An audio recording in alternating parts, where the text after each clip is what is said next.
Students previous class रे आमे कोन पढ़ते ना हमर पद्यर द्वितीय गोटे डिस्कशन करते द्वितीय कोन होतिला कमलपति। तो कमलपति आमे कोन हमर पांचटा पाद्य पढ़िथिले। तो एबे आमे आउ हमर जो बाकी पाद्य थिला तो सेई पाद्य गुडे पढ़िबा। तो एबे आमे 6 पाद्य कतर पढ़िया। हमर 6 पाद्य कोन अछि आरे कुशेषय। तो कुशेषर अर्थ कोन एठी तो कुशेषर अर्थ होछि कोन पद्म।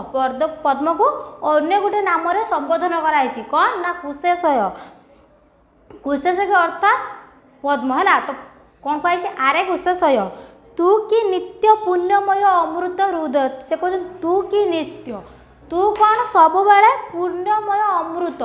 तोर हृदयटा कौन सब बेले पुण्यमय अमृत झरीला पड़े सब बेले कौन सुंदर। तापर कौन अच्छी पुंडरीक पुण्यतीते पापी तापी पाई। से कहते पुंडरीक अर्थात से पद्म कौन है पुंडरीक पुण्यतीते पापी तापी पाई। तोर आई कौन तोर जो पाप रूपक शरीर कौन यही पंकर जात पाप रूपक शरीर कौन एते सुंदर जे सब प्रकार पाप धोई होई तोर हृदय एक प्रकार अमृतर झर बरिसी। तापर कौन अच्छी पंके जन्मी अंगे तोर पंके लगे ना कौन तू कौन पंकर जन्म होइबा अर्थात पंकर सृष्टि होई तोर शरीर में कौन टिके हेले मात्र पंक लगी नाही। से कही पंके जन्मी अंगे तोर पंके लगे नाही। तापर कौन अच्छी विधाता विचित्र नीला कि प्रेम तोर सृजिला। से कहते विधाता विधातार एपरी एक विचित्र नीला कि सबु प्रकार प्रेम तो ठारू ओजाड़ी देला। आउ लोक माने तत्ते देखि निजर प्रेमटा को उद्धार अर्थात वर्णना करुँचे तत्ते देखि निज प्रेमटा को मन पकाई से कौन कहते विधातार कौन एपरी एक विचित्र नीला जो फूल फूल सदृश पंकर सृष्टि तार एत प्रकार माधुर्य। तो कौन से मनुष्य तार एपरी एक नाइस माधुर्य कि से पंकर जात होइछि ता देहरे एत प्रकार पाप लगी किंतु तार माधुर्य अच्छी। से कहे विधातार विचित्र नीला बसी भावुअछि मनरे है सुंदर पद्म तो पाई लड़ा कि है पंक सरोवर। एक किए भावुं आमर नारी कवि कुंतला कुमारी सावत कौन भावुं बसी भावुअछि मनरे पद्म सुंदर। से कौन भावुं पद्म पोखरी पाखे बसिक कौन भावुं मनरे कौन भावुं पद्म कौन सतरे एत सुंदर हो पारे। आउे कौन कहते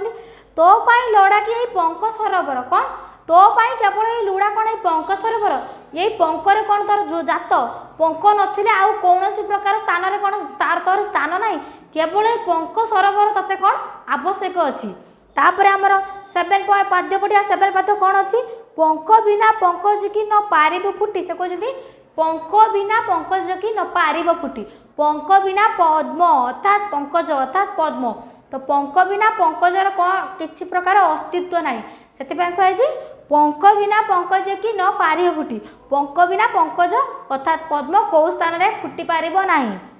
कंटन मृगाण वीणा तू पारि फुटी। से कहते कंटन अर्थात तोर जो नाड़ पद्म जो फुटे जो नाड़ रे ता बिना तू कौन सृष्टि हो पारिबुनी कि धरापृष्ठ अर्थात पानी भीतर तू बाहरी पारिबु ना। से कंटन मृगाण बिना तू पारिबु ना पद्मनाड़ बिना कौन तू सृष्टि हो पारिबु ना। जल पर हसी हसी देखाइबु रूप राशि। से कहते जल उपरे यही जल उपरे तू कौन एपट सेपट ढली ढली निजर पुण्य रूपक राशि को कौन करू ढली ढली हसी हसी ढाली दौचु। तापर कौन अच्छी पुण्यर जन्म सते पापमय। से कहते पद्मटा को से पुण्य सहित तुलना कर किपर तुलना कर पुण्य सहित कहते पुण्यर जन्म कौन ये पापरू। से कौन कहते पुण्यर जन्म सते पापमयी ये धरापृष्ठ में पाप उपरे कौन केवल ये पुण्य जन्म आउ ये पुण्य कौन से प्रकार आउ स्थान ना। महत जन्म सते दरिद्र कूटरे कौन कही जिते बड़े साधारणतः जदि जड़े दरिद्र थी तो दरिद्र थी माने से किसी खाइबा पाऊन भोकिला थी जदि जदि जड़े दरिद्र को कौन से गोटे प्रकार साहाय्य करे ताहले कौन हम ना सी तार सब प्रकार आवश्यकता मेटे पार एवं दरिद्र कुटीर अन्नदान आसीपर जहाँफल स्वर्गर आनंद आसला पर लगे। से कहे दरिद्र आनंद जदि गोटे दरिद्र कुटीर में खाद्य आनी आम सामग्री पहुँची दे पारे तार सब प्रकार आशा मेटी पार। ठीक से दरिद्र कुटीर को कहती पंक सहित पद्मटा को तुलना कराई। से कहते पुण्यर जन्म सतवे ए पाप महीरे ए पुण्यर जन्म कौन सते यही पाप महीरे अर्थात महीरे अर्थात धरापृष्टि। तो यह आम 7 पद्य। तो आम 8 पद्य कौन रे विष प्रसून्न किपरि बनिविधर सुमहत गुण विष प्रसन्न अर्थात पद्मनाड़ तुम्हें जानते साधारणतः पद्मर ता नाड़े कौन विष थाए तो से कही आरे विष प्रसून्न से कही विष प्रसून्न किपरि बनिविधर सुमहत गुण तोर सुमहत माने अति भल गुण तोर किपरि मु वर्णना करी सुंदर मधुर प्रिय कमल ललित से कहते तू हूँ सुंदर कमल आउ पृथ्वी पृष्ठ एपर एक फूल ना कि तो ठारू आहरी सुंदर तोर रम्य बदने संगे चित्त उपस्थित से कहते तोर तोर से रूम अर्थात तोर शरीर सहित आउ क्या मु तुलना करें आउ मधुर प्रिय कमल तोर रम्य बदने संगे चित्त उपस्थित कौन हो तोर सुंदर रूप को देखी मो चित्त अर्थात शरीर मोर शरीर कौन हो आनंद उल्लसित हो आउ कौन कह सर्वपटांतर सार तुलना नाई जार से कहते सर्वपटांतर पटातर अर्थात तुलना तो सहित यही सार अर्थात संसार में तो सहित ये संसार में आउ कहीं ना जहाँ मु तो सहित ये संसार में व्यक्ति को तुलना करी पारिबी एपरिकी जन्मी अच्छे तू ये भवधामे से कहते तू कौन यही प्रकार धर्म नहीं भवधामे अर्थात धरापृष्ठ जन्म ग्रहण करिछु लोहिची की सभा सर्वसभा विहि पद्म नाम से कहते लोहिचु अर्थात शुभ पाऊँ कौ नाम पद्म नाम तू ये धरा पृष्ठ कौन हो शुभ पाऊँ धरा पृष्ठ है तो यह 8 पॉइंट आम 7 पाद्य 9 तो आम